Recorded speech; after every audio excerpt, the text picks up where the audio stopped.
بسم الله الرحمن الرحيم. السلام عليكم ورحمة الله وبركاته.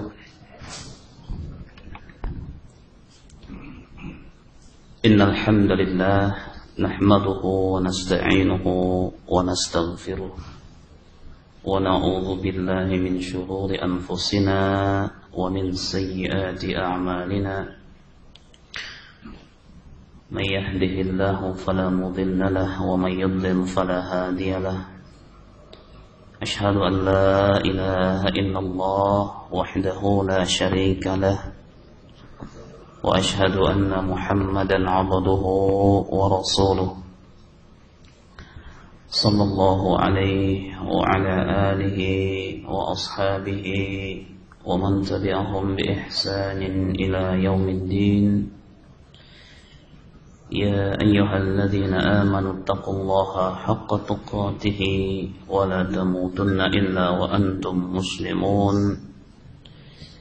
يا أيها الذين آمنوا اتقوا الله وقولوا قولا سديدا يصلح لكم أعمالكم ويغفر لكم ذنوبكم ومن يطع الله ورسوله فقد فاز فوزا عظيما. فإن أصدق الحديث كتاب الله وخير الهدي هدي محمد صلى الله عليه وسلم وشر الأمور محدثاتها فإن كل محدثة بدعة كل بدعة ضلالة وكل ضلالة في النار. أما بعد.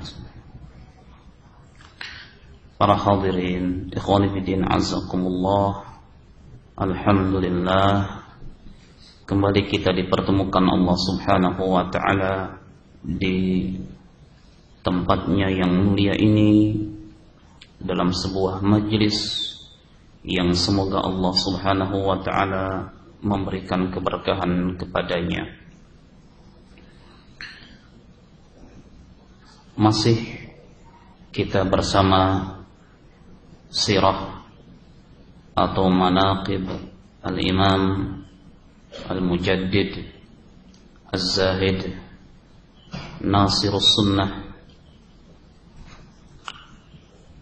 Muhammad ibn Idris ibn Al-Abbas ibn Uthman ibn Syafi' ibn Sa'ib ibn Ubaid ibn Abi Yazid ibn Abdul Manab Ibn al-Muttalib Ibn Abdi Manaf atau Al-Imam Asy-Syafi'i rahimahullah. Ternyata kitabnya belum terlihat, jadi kita lanjutkan saja Manaqib Al-Imam Asy-Syafi'i. Karena kalau kita mengajak fiqih sementara teman-teman tidak memegang kitab, rasanya ada yang kurang. Setidaknya ada yang dipegang atau ada yang dilihat. Ternyata tadi panitia memberitahukan kepada saya kitab ini belum didapat. Sepertinya aneh ya, karena kitab ini begitu banyak. Begitu banyak didapatkan di toko-toko buku. Ini saya dapatkan di Indonesia, ya. Yang seperti ini, Fathul Muqarrib Al-Mujib fi Syarhi Al-Fadl Taqrib. Kalau ini di luar. Ini cetakan Indonesia. Jadi coba dilihat, atau mungkin nanti kalau mungkin masih tidak ada, boleh di fotokopi. Tetapi ya banyak oret-oretannya kalau yang punya saya. Yang saya inginkan sebenarnya bukan buku ininya, tetapi matannya saja yang di pinggir ini. Ini ada yang di pinggirnya. Ini tipis ya. Waktu di Bougainville itu ada yang pernah ngaji di Bougainville. Tuh, Pak Tarno. Siapa lagi nih lulusan Bougainville? Saya kira mendapatkan buku yang tipis itu. Tipis sekali, dan itu banyak, harganya 2.000, 2.500 atau 3.000. Ya. Kalau ini mungkin tebal. Ini yang tipis tulisannya besar-besar. Nah, jadi coba mungkin nanti dicari buku Matan Abi Syuja atau Matan Ghoyah wa Taqrib. Itu saja. Matan Abi Syuja atau Matan Ghoyah wa Taqrib. Iya. Nah, masih kita bersama sirah perjalanan Al-Imam Syafi'i. Telah kita terangkan pada pertemuan yang lalu bahwa di tengah-tengah kekurangan yang dimiliki oleh seorang Muhammad bin Idris Asy-Syafi'i, justru kekurangan yang beliau miliki itu dijadikan motivasi untuk menjadi atau untuk mencapai kesuksesan. Sebagaimana beliau bercerita, kuntu yatiman fi hijri ummi wa lam yakun ma'aha ma tu'til mu'allim.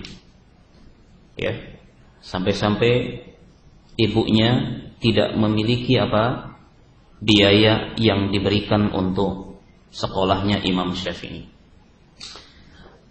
Nah, telah kita terangkan pula bagaimana beliau, perjuangan beliau, ya, dan bagaimana beliau memperdalam bahasa sampai beliau masuk ke pedalaman suku Hudail yang merupakan afsahul Arab, sefasih-fasihnya orang Arab itu ada di suku Hudail. Sehingga Al-Imam Syafi'i itu adalah hujjah dalam bahasa. Beliau memiliki kemampuan dalam bahasa Arab, sastra Arab itu hujjah sendiri. Artinya kalau sudah hujjah sendiri, taruhlah ada orang yang mengatakan agak sedikit dalam, ada orang yang menyatakan misalkan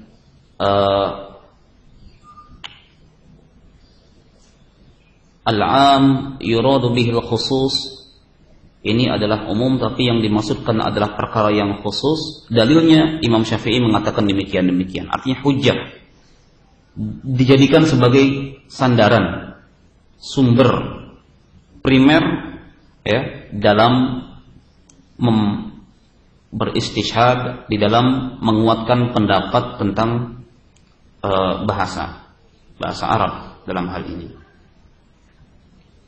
Nah, kemarin kita terangkan di tengah-tengah Imam Syafi'i sedang seriusnya beliau mempelajari bahasa atau syair, beliau diingatkan oleh seseorang, aina anta minal fiqh misluka tazhab muru'atuhu bimithli hadza, katanya. Ketika beliau bersyair, kemudian ada orang yang mengingatkan, orang pandai kamu hanya menghabiskan hidupmu untuk syair seperti ini. Aina anta minal fiqh, di mana kamu dari ilmu fiqh? Ucapan tersebut amat sangat berpengaruh sekali kepada Al-Imam Syafi'i rahimahullah, sehingga Al-Imam Syafi'i langsung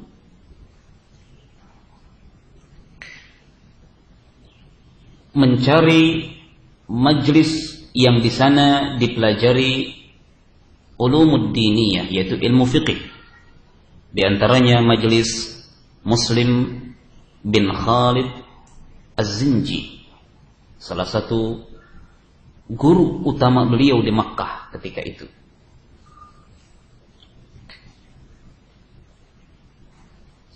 Ketika beliau duduk di majelis, ya, di majelis yang di situ dipelajari masalah halal dan haram, ya, masalah ahkam yang berkaitan dengan ibadah, taharah, salat, zakat dan yang lainnya. Beliau merasa bahwa inilah yang selama ini beliau cari. Ada rasa puas, ada rasa keinginan untuk terus belajar. Sehingga beliau mencintai fikih ketika itu.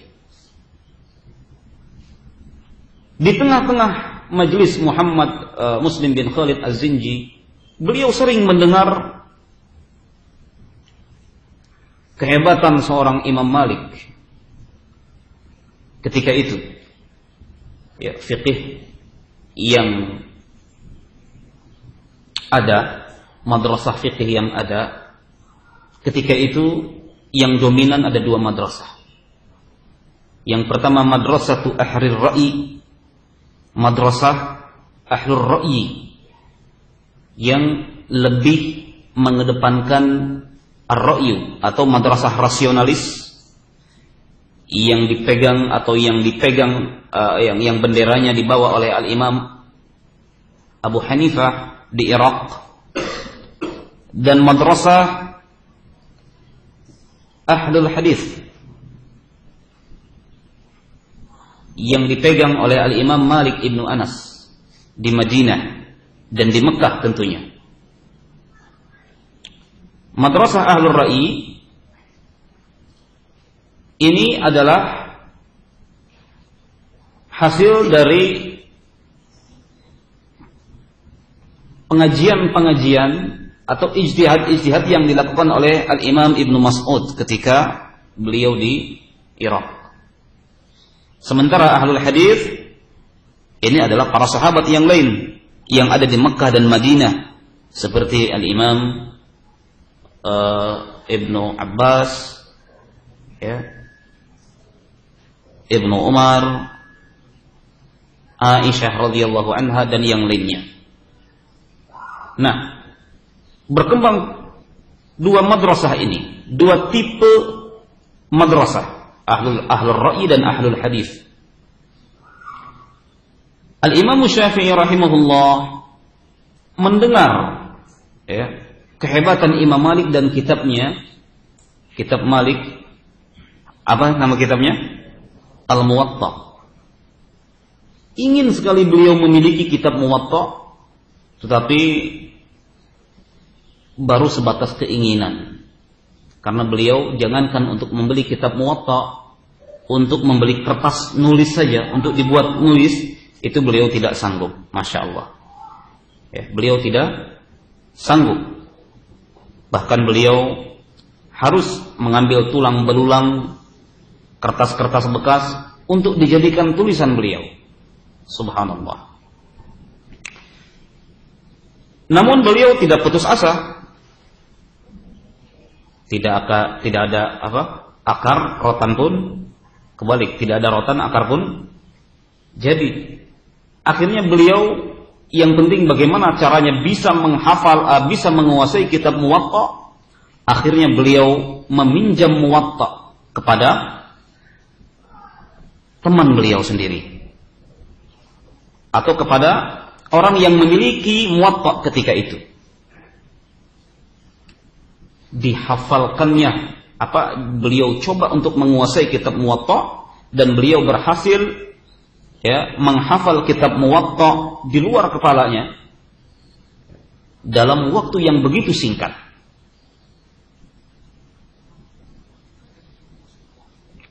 Setelah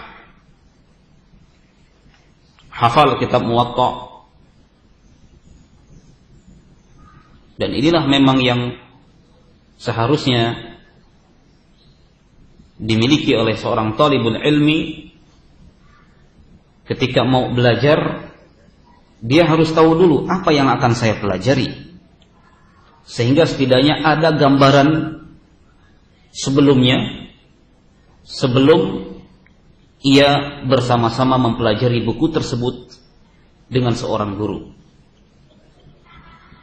Setidaknya baca-baca dulu. Wah, besok mau belajar tentang taharah. Baca-baca dulu lah. Kalau Imam Syafi'i apa? Menghafal dulu, dihafal dulu. Kalau kita apa? Punya buku dulu. Iya, bukunya aja belum ada. Ya. Nah, Imam Syafi'i bisa beli buku nggak? Nggak bisa. Minjem untuk dikuasai. Nah, kita insya Allah bisa. Ya. Nah, parkiran tuh 2.000. Bukunya 2.500 mungkin. Atau 3.000. Ya, 2 kali parkir bisa beli untuk buku. Nah, akhirnya Al-Imam Syafi'i rahimahullah berniat kuat untuk pergi ke Madinah untuk menemui Al-Imam Malik bin Anas. Beliau membawa rekomendasi dari salah seorang penguasa Mekkah. Ya. Jadi istilahnya ada tazkiyah dari penguasa Mekkah yang menerangkan bahwa Syafi'i ini demikian ditujukan kepada penguasa Madinah. Mengapa demikian? Al-Imam Syafi'i sampai membutuhkan apa? Surat rekomendasi. Karena susah sekali bertemu dengan Imam Malik. Imam Malik seorang yang Masya Allah, orang besar, alim, ya, orang yang penguasa sendiri, hormat sekali kepada beliau, Al-Imam Malik bin Anas. Nah,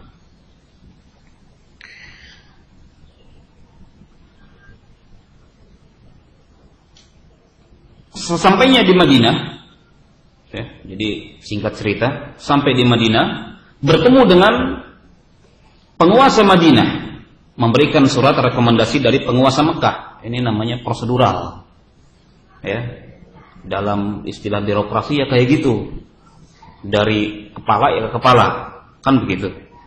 Ini istilah birokrasi. Ke penguasa Madinah. Melihat suratnya, intinya anterin anak ini ke Imam Malik, ya, agar bisa diterima sebagai muridnya Imam Malik. Jawab penguasa Madinah, malana wa mali Malik. Siapa kita, siapa Malik? Ini penguasa loh, ya. Kemudian beliau berkata, seandainya saya disuruh oleh penguasa Mekah itu untuk berjalan dari Madinah ke Mekah dengan tanpa alas kaki, itu jauh lebih mudah bagi saya dibandingkan saya harus menemui Al-Imam Malik bin Anas. Artinya dibandingkan lebih mudah bagi saya dibandingkan mengetuk pintunya Imam Malik. Ini saking apa? Saking Imam Malik bin Anas memiliki wibawa yang begitu tinggi sekali ketika itu. Kemudian karena memang ini adalah sudah perintah dari penguasa Mekah, akhirnya beliau pun berusaha, ya, dengan amat sangat terpaksa. Datanglah ke rumahnya Imam Malik bin Anas. Diketuk pintunya. Ini singkat cerita. Diketuk pintunya. Yang keluar adalah fakharajat jariyah sauda. Yang keluar adalah pembantu beliau, ya, yang berkulit hitam.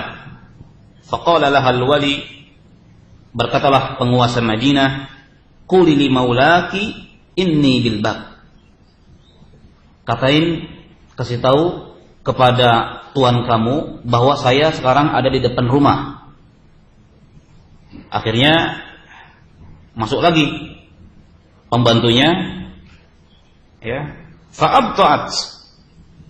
Lama sekali belum keluar, namun akhirnya keluar juga. Siapa yang keluar? Pembantu itu tadi, bukan Imam Maliknya, ya. Faqalat, kata pembantu itu, inna maulaya yuqri'ukas salam. Tuhan saya ngirim salam kepada engkau. In kanat mas'alah farfa fi waraqatin yukhriju ilaikal jawab. Kalau ada problem, tulis aja Mas. Kalau ada masalah, tulis aja. Subhanallah, ini ya Imam Malik, saking mungkin sibuknya beliau, sibuk menulis, sibuk membahas sebuah permasalahan, ya, tulis aja. Nanti insya Allah jawabannya akan ada, gitu. Ya, ini hadza min izzatil ulama fi dzalika zaman. Ini menunjukkan berapa izzah ulama, mulianya ulama di zaman itu. Wa in kanat lil hadis, jika kamu jika Anda ke sini untuk mencari hadis, untuk belajar hadis, untuk mendengarkan hadis, faqad arafta yaumal majlis fansharif. Kamu kan sudah tahu jadwalnya di masjid. Ya. Nanti saja ada pengajian hadis, nggak perlu di sini. Jadi jawabannya seperti itu. Ya. Al-yaum al-mukhassas lil hadis anta ta'rifuhu. Hari yang dikhususkan untuk belajar hadis kan Anda sudah tahu. Tinggal duduk aja nanti di situ. Nah, kemudian kata penguasa Madinah, qulilahu, katakan pada dia, inna ma'i kitab wali Makkah ilaihi fi hajatin muhimmah. Nah, ini cerdasnya Imam Syafi'i, ya. Sebelum berangkat ke Madinah ada surat rekomendasi dari mana? Dari penguasa Makkah. Katakan kepadanya bahwa saya membawa kitab dari surat dari penguasa Makkah yang ditujukan untuk beliau. Ini ada perkara yang penting untuk disampaikan. Masuk lagi. Akhirnya singkat cerita, pembantu itu tadi keluar dengan membawakan kursi, ya, membawakan kursi atau mungkin tikar, ya. Keluarlah Imam Malik bin Anas. Ketika Imam Malik bin Anas keluar, penguasa Madinah itu tertunduk. Imam Syafi'i menganga seperti ini. Bukan songong, ya, tapi betapa kagumnya melihat wibawa dan karismatiknya seorang Imam Malik. Nah, diberikanlah surat itu kepada al-Imam Malik bin Anas. Dibacalah oleh Imam Malik, ya, diceritakan bahwa surat ini, bahwa ini adalah Muhammad bin Idris, dia adalah seperti ini, kecerdasannya demikian. Intinya, angkatlah dia sebagai murid. Angkatlah dia sebagai murid. Surat itu ternyata, ya, ditaruh oleh Imam Malik. Kata beliau, ya, awsara ilmu Rasulullah sallallahu alaihi wa alihi wasallam. Apakah sekarang ilmu Rasulullah sallallahu alaihi wa alihi wasallam seperti ini? Artinya untuk mengetahui kemampuan seorang harus dengan menggunakan hal tersebut, ya, tazkiyah, ya. Kemudian Al-Imam Syafi'i rahimahullah mendengar jawaban Imam Malik, beliau langsung dengan berani, ya, memperkenalkan dirinya. Saya ini adalah Al-Muttalibi, ya, disebutkan nasabnya, ya, disebutkan nasabnya.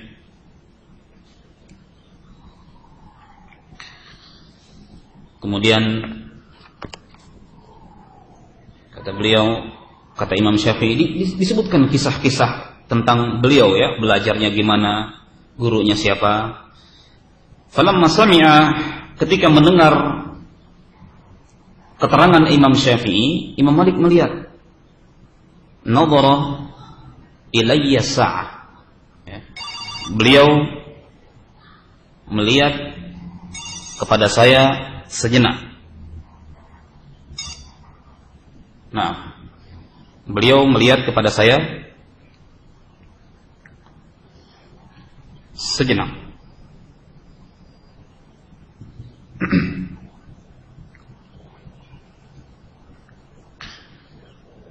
Ketika melihat Imam Syafi'i, ya, wa kana 'inda Malik firasah, kata Imam Syafi'i. Al-Imam Malik memiliki firasat. Faqala li, berkatalah beliau, masmuk, siapa namamu? Qultu Muhammad, nama saya Muhammad. Beliau langsung berkata, qala li, kata beliau. Ini ceritanya Imam Syafi'i, ya, yang disebutkan oleh Al-Imam Baihaqi dalam Manaqib Al-Imam Syafi'i. Qala li ya Muhammad. Faqala, kata Imam Malik, ya Muhammad. Ini firasatnya seorang ulama. Makanya firasatnya ulama ini rata-rata betul. Ya, rata-rata betul firasatnya seorang ulama. Ya. Qala li ya Muhammad, wahai Muhammad, ittaqillah. Bertakwalah engkau pada Allah. Wajtanibil ma'asi. Jauhkanlah dirimu dari kemaksiatan. Fa innahu sayakunu laka sya'nun minasy-sya'ni. Karena sesungguhnya engkau nanti, ya, laka sya'nun minasy-sya'ni, menjadi orang yang amat sangat penting sekali. Menjadi orang besar. Ya. Ini adalah firasah, ya, firasatnya seorang ulama. Biasanya seperti itu. Kalau ada ulama yang firasat ini orang-orang kurang baik, itu biasanya seperti itu. Ya. Dalam riwayat yang lain, Imam Malik berkata kepada Imam Syafi'i, faqala lahu innallaha azza wa jalla alqa ala qalbika nuran fala tudfi'hu bil ma'asi. Wahai Muhammad, sesungguhnya Allah telah menanamkan cahaya pada dirimu, maka janganlah engkau padamkan dengan kemaksiatan. Subhanallah, ini firasatnya seorang ulama. Belum tahu kemampuannya Imam Syafi'i seperti apa, baru melihat saja, ya, ada firasat, ya, bahwa Imam Syafi'i nanti akan menjadi ulama besar di masanya.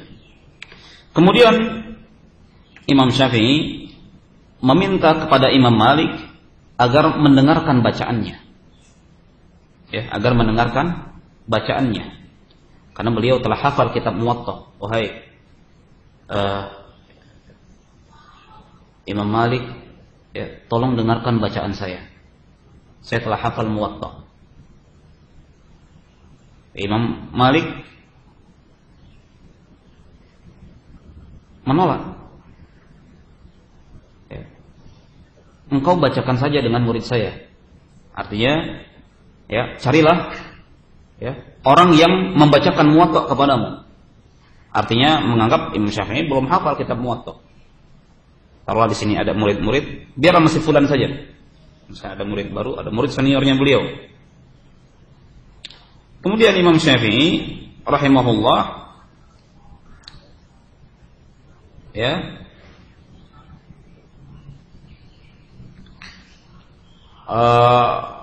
memohon kembali.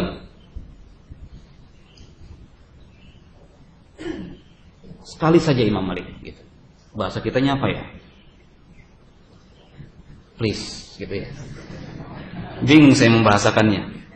Tolong, ya, tolong, ya, sekali saja, ya. Isma minni walau safha. Dengarkan saja dari itu, ya. Tolong dengarkan bacaan saya, walaupun satu lembar saja. Fa in a'jabatka wasil. Kalau engkau merasa nyaman dengan bacaan saya akan lanjutkan. Wa illa fala, kata Imam Syafi'i. Ya. Maka ya udah, silakan baca. Ya. Maka beliau pun memulai membaca Muwatta. Bukan membaca ini, ya, membaca dalam artian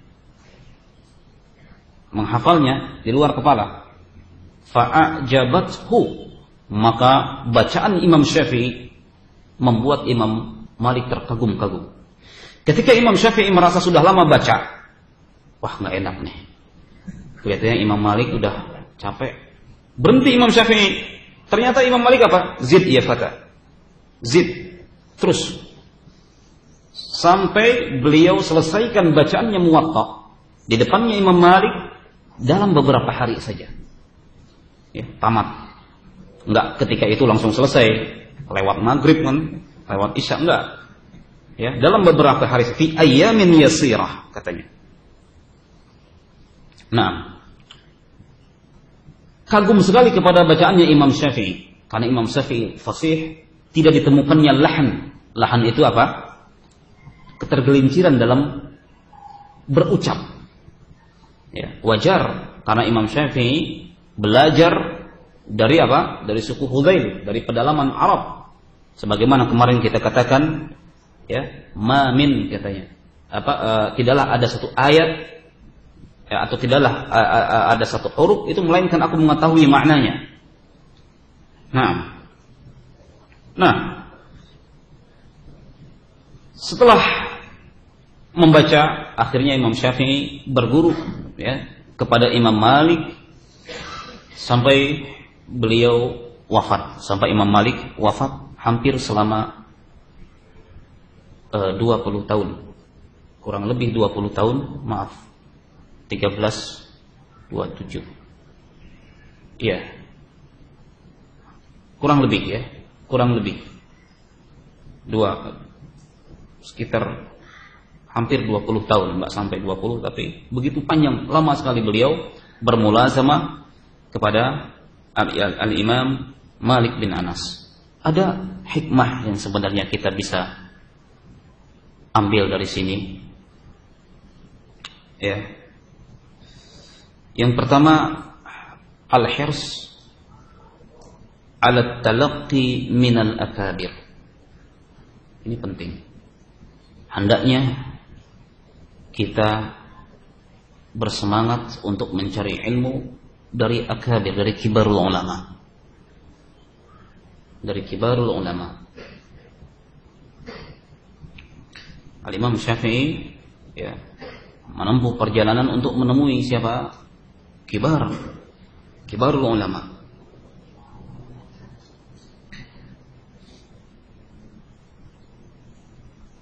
Nah,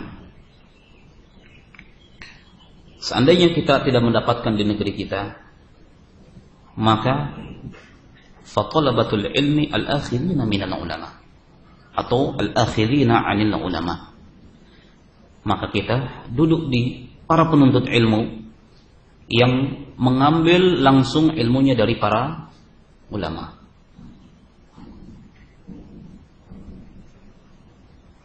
Nah, semangat ya belajar ilmu. Ilmu di sini ilmu berbagai macam fan ilmu. Nah,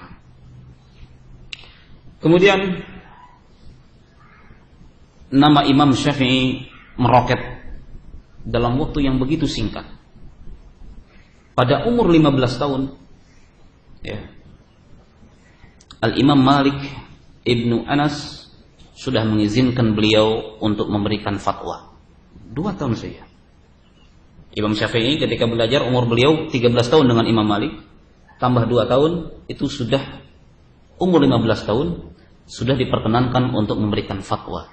Bahkan ya, Muslim bin Khalid Az-Zinji, mufti Makkah ketika itu, berkata kepada Imam Syafi'i, ya Muhammad, afti ya Muhammad, ya, faqad wallahi al-an, ya, demi Allah sekarang engkau berhak untuk memberikan fatwa. Afti ya Aba Abdullah, faqad ana laka wallahi an tufti. Ya. Berikanlah fatwa wahai Abu Abdullah, sekarang engkau berhak untuk memberikan fatwa. Wa huwa ibnu 15 sana. Beliau waktu itu umur 15 tahun. Kita berapa tahun? Ya. Subhanallah. Ya. Hatta Al-Imam Ibnu Uyainah lebih tua dari Imam Syafi'i. Ketika datang ya permasalahan-permasalahan kepada beliau, ya, beliau menanyakan kepada Muhammad bin Idris. Ya, guru beliau sendiri menanyakan kepada muridnya. Karena memang Imam Syafi'i memiliki kecerdasan yang luar biasa. Pemahaman terhadap hadis yang luar biasa, fiqhul hadis yang luar biasa. Banyak orang menghafal hadis, ya, tetapi belum tentu banyak orang yang memahami hadis. Makanya fuqaha itu sedikit dibandingkan dengan muhaddis. Ya, kita lebih banyak menghafal fuqaha atau muhaddis? Ya, Bukhari, Muslim, siapa lagi? Nasa'i, Abu Dawud, siapa lagi? Siapa lagi? Hah? Ibnu Majah, terus An-Nasa'i, terus sekarang fuqahanya 4 paling, Syafi'i, Imam Ahmad, Imam Malik, dan Imam satu lagi Imam Hanafi. Ya. Sama Syekh Utsaimin. Syekh Utsaimin kan sekarang, kita bicara zaman dulu. Ya, kita bicara ulama salaf. Ya. Kita bicara ulama salaf. Ini bukti kalau memang orang yang memahami hadis itu jauh lebih sedikit dengan orang yang menghafal hadis. Nah, setelah Imam Malik wafat, Imam Syafi'i mulai memikirkan dirinya. Dalam artian, ini saya mau kemana ini? Ya, sudah ilmunya Imam Malik sudah terserap semua. Qadarullah, ada penguasa Yaman datang. Ya, penguasa Yaman datang dan beliau akhirnya kerja di Yaman selama 5 tahun. Nah, karena beliau orang yang serius dalam bekerja, beliau mendapatkan istilahnya banyak pujian dari penguasa Yaman ketika itu. Selain beliau serius dalam bekerja, beliau pun menyebarkan ilmu agama di Yaman, mengajarkan fikih di Yaman. Akhirnya biasa, ini di setiap tempat, ya, ada orang yang lagi naik namanya, ada orang yang hasad. Biasa seperti itu. Al-Imam Syafi'i, ada orang-orang yang tidak senang dengan ya, Imam Syafi'i. Akhirnya dilaporkan kepada khalifah yang berkuasa ketika itu. Siapa? Harun ar-Rasyid. Ya. Islam mencapai puncak kejayaannya pada masa Harun ar-Rasyid. Bahwa ada orang Al-Muttalibi Al-Qurashi yang mencintai Alawiyin. Ini kalimat-kalimat Alawiyin ini adalah tuduhan bahwa Imam Syafi'i itu Syiah. Dituduh. Ya. Orang ini katanya, orang ini amat sangat pandai sekali. Bahkan katanya, saking pandainya dia bisa maaf, istilahnya kalau pedang sudah keluar, dia bisa memasukkan pedang Al-Gojo ke tempatnya kembali. Hati-hatilah engkau kepada orang ini. Terpengaruh Harun ar-Rasyid. Akhirnya Imam Syafi'i dibawa kemana ketika itu? Ke Irak. Ya, dibawa ke Irak. Nah, Irak ini sumber ilmu. Istilahnya kalau di kita, kalau HP itu di mana sih sumbernya? Glodok ya? Di mana? Pokoknya sumbernya tuh di situ. Elektronik sumbernya di mana? Nah itu.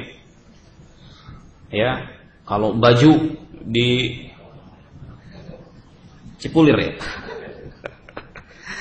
Ya, banyak ya sumber ilmu. Ini Irak berkembang.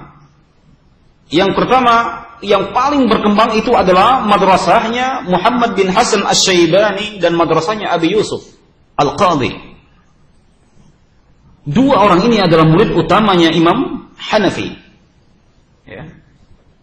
Ketika Imam Syafi'i dibawa, kalau dulu hukumannya Syiah itu apa? Dipenggal, dituduh. Di situ di Khalifah di Harun ar-Rasyid, di sampingnya beliau ada Abu Yusuf dan ada Muhammad bin Hasan, dua orang ulama besar. Yang hadir berkata, salah seorang yang hadir, bukan dua orang ini. Ada yang mengatakan Muhammad bin Hasan, tapi bukan ternyata. Hati-hati wahai Khalifah kepada orang yang itu tuh. Ditunjukkan kepada Imam Syafi'i. Dia amat sangat pandai sekali, ya, berhujjah. Imam Syafi'i salah satu kepandaiannya apa? Ya, berdialog, ya, mengedepankan pendapat-pendapatnya itu pandai sekali beliau. Cerdas. Contoh ya, ini maaf, ya, contoh dialog dengan Imam Ahmad. Ketika itu Imam Syafi'i bertanya, Imam Ahmad salah satu muridnya, wahai Ahmad bin Hanbal, apa menurut Anda orang yang meninggalkan sholat kafir atau tidak? Kan begitu? Kafir, kata Imam Ahmad. Oh gitu, kata Imam Syafi'i. Iya, kafir. Maksud kata Imam Syafi'i, berarti amalnya tidak diterima dong. Kapan lagi dia masuk Islam? Ya kalau dia mengucapkan syahadat lagi. Kan begitu, kalau sudah kafir dia mengucapkan syahadat kembali. Kapan lagi hal tersebut? Karena dia tidak merasa, tak sadar, ya, tak sadar, kafir. Kemarin pembahasannya kan tak sadar, ya, tidak sadar. Ya, ternyata ini bisa saja ya, menurut Imam Ahmad bin Hanbal. Ya kalau dia sholat pas pas tahiyat, nah dia masuk Islam. Ini kata Imam Ahmad. Jadi ketika itu kafirnya kufrun duna kufrin. Ketika itu dia masuk Islam. Yang saya bilang, orang yang sholat, sholatnya orang kafir diterima nggak? Ketika dia takbir, ketika dia mengucapkan diterima nggak? Diam Imam Ahmad bin Hanbal. Ya. Dialognya bersama Muhammad bin Hasan Asy-Syaibani. Ini mazhab Hanafi.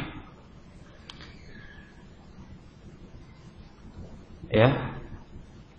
Tentang pembelaan terhadap Imam Malik. Imam Syafi'i ketika itu membela gurunya, yaitu siapa? Imam Malik. Karena kontras sekali ya, metode ahlul ra'yi dan metode ahlul hadis. Kata Imam Syafi'i, mana yang lebih tahu terhadap Al-Quran, gurumu atau guru saya? Jawab Muhammad bin Hasan jujur, guru kamu lebih tahu.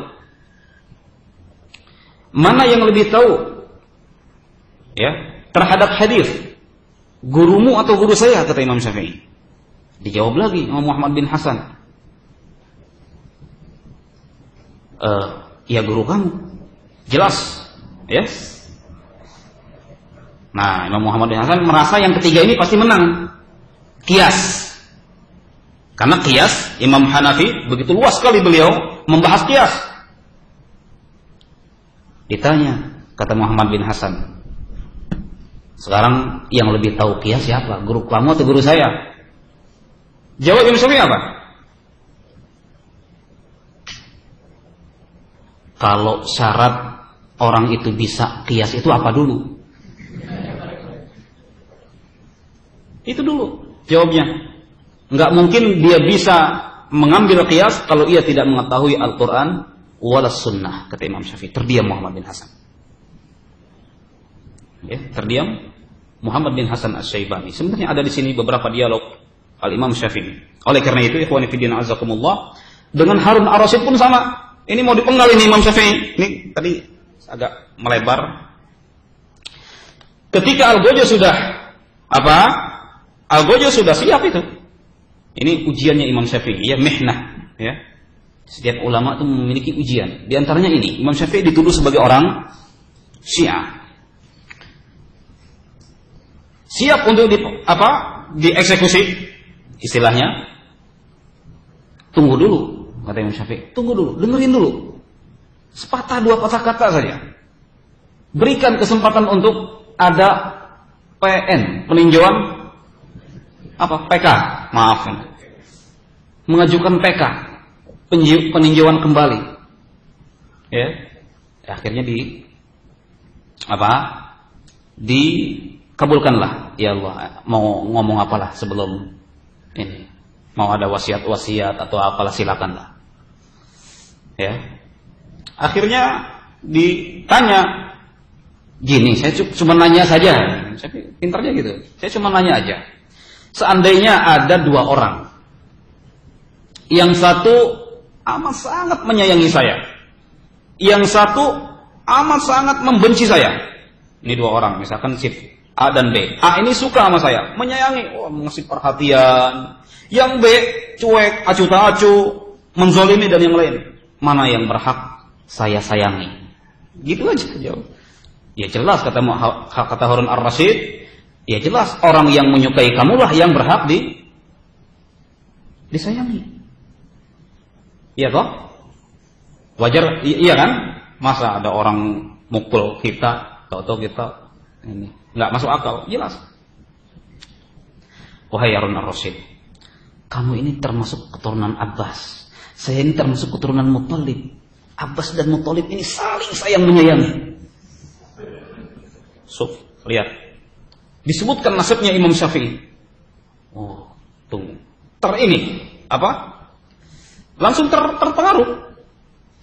Ya, dengan